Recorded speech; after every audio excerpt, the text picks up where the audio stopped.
With the double experience weekend now being over, most of us had the chance to get our Archwings and Warframes leveled or could catch up on some long overdue focus farming.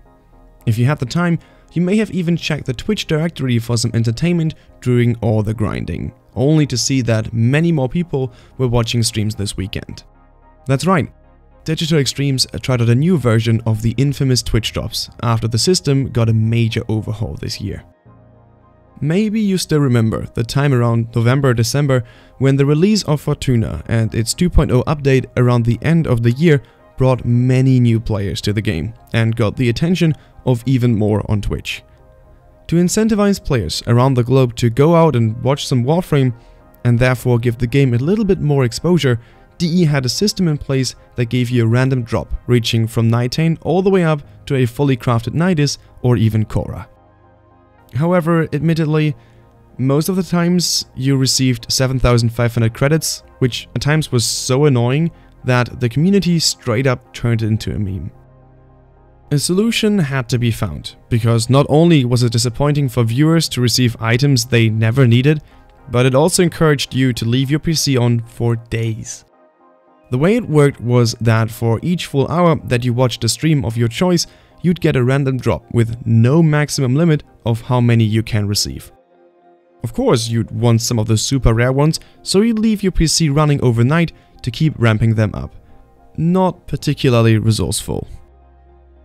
A change was needed, given that the current system was both burning out streamers trying to capitalize on the event by streaming for extended amounts of time, as well as viewers who were trying to get lucky with perhaps a rifle ribbon or a Warframe drop. Jump forward to today, and we got what we were asking for: drop monsters. What before had been tested by Rebecca and Megan on primetime was now ready for deployment. Similar to before, requiring your Twitch and Warframe account to be linked, you just sit back and relax while watching your favorite streamer. If it is a Warframe partner, a special enemy marked with a golden star will appear in that streamer's game, and upon being killed, grants everyone watching that drop. Limited to just one item per weekend, there is no need to camp a stream for hours or leave your PC running to just get one more drop. Problem solved, right? Well, let's talk rewards. In anticipation of the events on Fortuna, it only made sense to give players an item related to the expansion.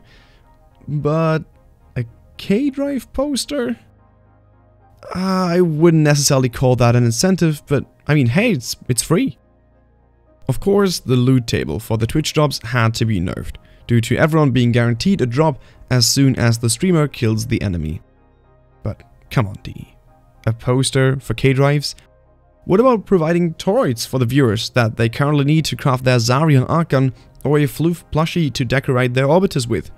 If I were to slightly tune it, I'd advise to change it from 1 to 2 drops per weekend and switching up the rewards. From both a streamer's and player's point of view, the new system has way bigger benefits compared to the old one. No longer do you have to lurk in a stream you didn't like watching in the first place to get a chance for a decent drop, only to receive a bunch of credits. And the streamer is happy since he can actively help everyone in his chat to receive their items. Sure, with the old system you had higher view counts in your streams, but ask yourself, what do you prefer? Happy players, since you just help them get their drops, or a non-responsive chat due to everyone being AFK to maximize loot? You make the choice.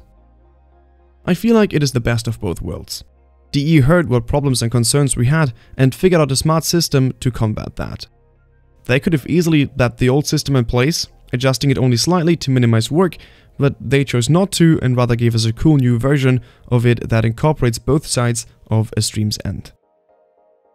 There's just a small problem that I never heard anyone bring up in this discussion before. I am now a Warframe partner, which means that the enemies dropping loot for the viewers spawn in my missions. So far so good. However, what is it with all the fantastic smaller streamers that do not meet the threshold of the minimum partner requirements and therefore cannot partake in this event? They will yet again get crushed by the bigger ones, since everyone of course wants to visit a partner stream to get their items. That can be disheartening, and since I experienced both sides of it during the Fortuna times, I know how bad it can feel. DE, I really appreciate giving us partners some added benefits, but drops for everyone do not work if you don't include everyone. Thanks for watching.